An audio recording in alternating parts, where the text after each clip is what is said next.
This video is sponsored by Adorama. Now, with the release of the new DJI Mini 3, a lot of people have been writing in my comment section, if I have the DJI Mini 2, is it really worth the upgrade to the Mini 3? Now, when you put the specs side by side of these two drones right here, DJI honestly knocked it out of the park with the Mini 3 Pro.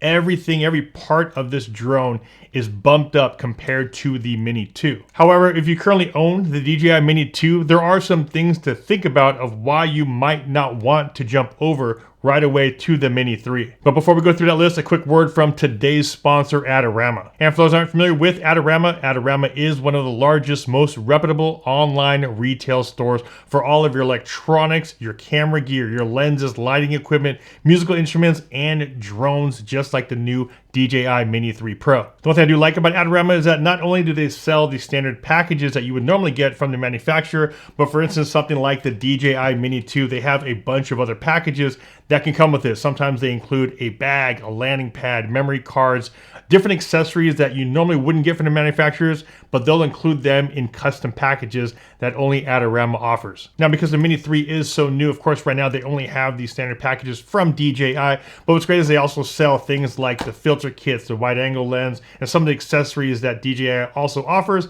They have it on their website as well. So if you're looking at one of these two drones, make sure you check out Adorama's website. The links will be down below in the video description. So let's jump right into it. The first thing we'll talk about is actually why you might not want to upgrade to the Mini 3 Pro. Now, the first reason is really based on the user. Only you can really answer this question if it's really worth it for you, if you are actually using your drone enough. Now, what does that really mean? Well, I normally talk about maximizing your gear. So I always normally like to upgrade your gear if there's one or two things that you feel like you need to upgrade to. So the first thing you want to think about is, am I actually using the DJI Mini 2 enough that warrants an upgrade? The next reason why you might want to just keep the Mini 2 is that there's actually a few third-party apps out there that currently work with the Mini 2 that have not been moved over or work yet with the Mini 3 Pro. If you're currently using some of these third-party apps, just know that the support isn't there yet, and it might not be there on the Mini 3 Pro. Next is budget. Now, right now, the DJI Mini 2 is still going for about $400 to $500, depending on what package you get.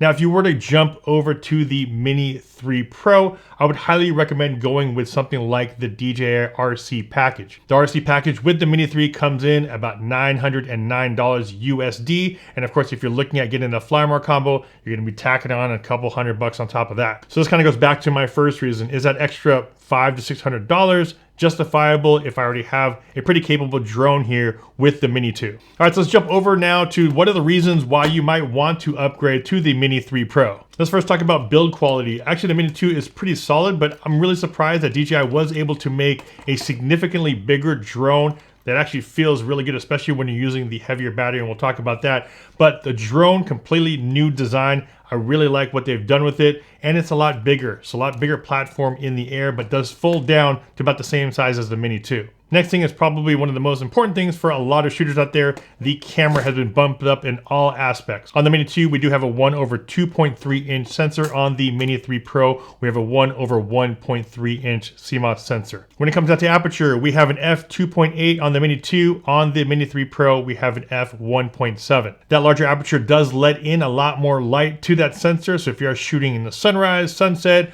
or at night, you're gonna get better quality out of the Mini 3 Pro. Continuing with the camera, now talking about video, you have 4K 30 on the Mini 2. On the Mini 3 Pro, you have 4K 60, and you also have 1080p at 120 frames a second. Let's quickly jump to the remote controls. The RCN1, which is the standard remote control, is used on the Mini 2. You can also use this one on the Mini 3. Although a lot of people have been asking, will this one work with the Mini 2? Will this work with the Air 2S? Will it work with the MAVIC 3? Currently, it only works with the Mini 3. I'm hoping and assuming, like a lot of other people, that it will be compatible with some of the other newer drones. And that's just something we'll just have to wait and see if DJI releases a firmware update for us to use these with some of the other drones. The one thing I do like about the camera change on this new system is that if you do use filters, it was kind of wonky of how you would actually put the filter on. You'd have to put it on, it would use these little clips or clamps on the back that would clip onto the vents. They now updated the front of the lens, so this thing just spins off really quickly, and now you're able to put on an ND filter on there. Next upgrade that we'll talk about is obstacle avoidance. We do not have any obstacle avoidance on the Mini 2. The only thing we do have here is the downward sensors.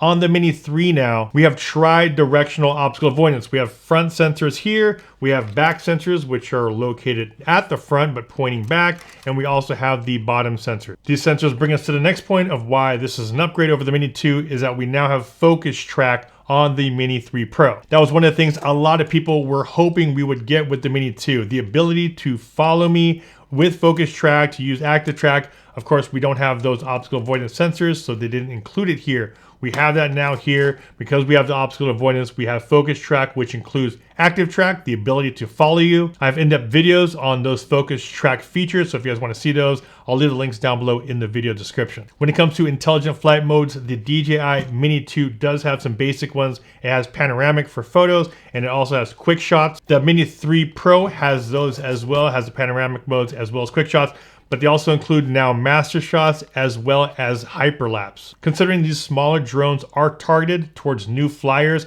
having these intelligent flight modes are definitely beneficial. The Mini 3 Pro does have a few more compared to the Mini 2. The one update I do like is that they added in the Cine-like color profile, a little flatter profile if you do a little bit post-processing on your video. We have that option here. We do not have that option on the Mini 2. Next is HDR video, which we do have on the Mini 3 Pro on certain frame rates and resolution. We do not have the HDR function here on the Mini 2. Next upgrade we'll talk about is this right there. You can see we have vertical shooting now on the Mini 3 Pro. Of course, with social media, a lot of things are being shot in vertical mode now. If you're posting to things like Reels, TikTok, YouTube Shorts, a lot of these are all focused on vertical video. Now, if you are coming from the Mini 2, you know there are some limitations with the camera, and I'm sure you guys have noticed this. If you are in sport mode, if you have that camera pointed down and you try to move forward, that camera will kind of twitch up. I know a lot of people are looking at the design of the Mini 3 going, it's kind of funky, that whole notch.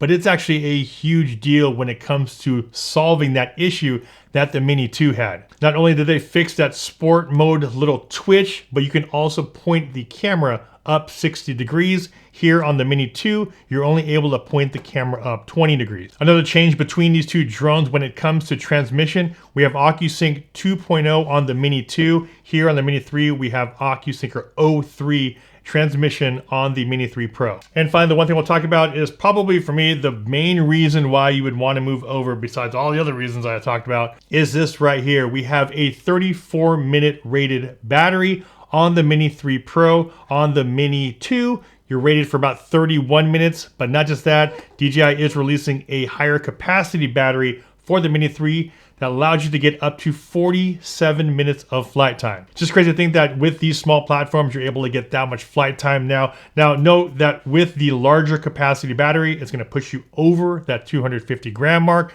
But like I said, if you got the standard battery, still rated for 34 minutes, you'll probably get around 27, 28, 29 actual flight time minutes. And there it is, guys. If you are currently a Mini 2 owner, hopefully this helped you out.